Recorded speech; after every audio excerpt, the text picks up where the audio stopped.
అడవిలో ఉదయం వెలుగు మెల్లగా విరుస్తోంది. పక్షుల కిలకిలారావాలతో ఆ అడవి మేల్కొంటోంది.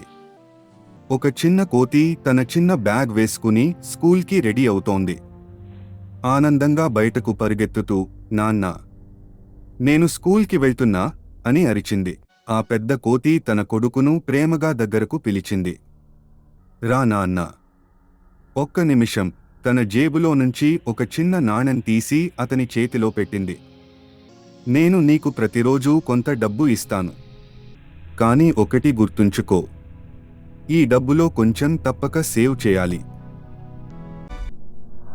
చిన్న కోతి మొహం చిట్లించింది. ఎందుకు నాన్నా? నేను రోజూ ఐస్ క్రీం తింటాను కదా. డబ్బు సేవ్ చేయడం ఎందుకు? పెద్ద కోతి మెల్లగా నవ్వింది. ఆ కళ్లలో ప్రేమ, అనుభవం రెండూ మెరుస్తున్నాయి. నేడు మిగిల్చిన ₹1 రేపు నీ కష్టాన్ని మిగిల్చుతుంది. డబ్బు సేవ్ చేయడం అంటే కోల్పోవడం కాదు నాన్నా. అది నీ భవిష్యత్తుకి భరోసా పెట్టడం. చిన్న కోతికి ఆ మాటల అర్థం పూర్తిగా కాలేదు. కాని నాన్న చెప్పాడు కదా అని నమ్మింది.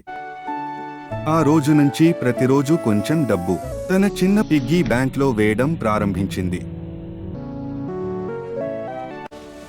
సంవత్సరాలు గడిచాయి. ఆ చిన్న కోతి పెద్దదైంది. కాలేజ్లో చేరింది. కలలు పెద్దవయ్యాయి. లక్ష్యాలు మరింత పెద్దవయ్యాయి.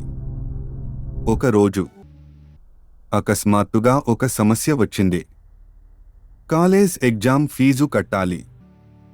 కానీ ఇంట్లో పరిస్థితులు బాగోలేవు. నాన్న దగ్గర డబ్బు లేదు. ఆ క్షణ చిన్నప్పుడు నాన్న చెప్పిన మాటలు మెదిలాయి. గుండె నిండా ఆ జ్ఞాపకాలు మెరిశాయి. ఆమె తన పాత అల్మారాలో నుంచి ఆ చిన్న పిగ్గీ బ్యాంక్ తీసుకుంది. గుండె దడదడలాడుతుండగా నెమ్మదిగా దాన్ని పగలగొట్టింది. నాణేలు నేలమీద చిందరవందరగా. అవి కేవలం నాణేలు కాదు.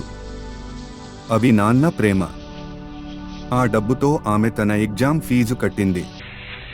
ఆ రోజు ఆమెకి నిజంగా అర్థమైంది, నాన్న ఇచ్చింది కేవలం డబ్బు కాదు, జీవితానికి ఒక బలం, భవిష్యత్తు మీద ఒక నమ్మకం. తల్లిదండ్రుల మాటలు అప్పుడప్పుడు భారంగా అనిపించవచ్చు. అవి అప్పుడు అర్థం కాకపోవచ్చు. కానీ కాలం వచ్చినప్పుడు అవే మన జీవితాన్ని నిలబెట్టే ఆధారం అవుతాయి.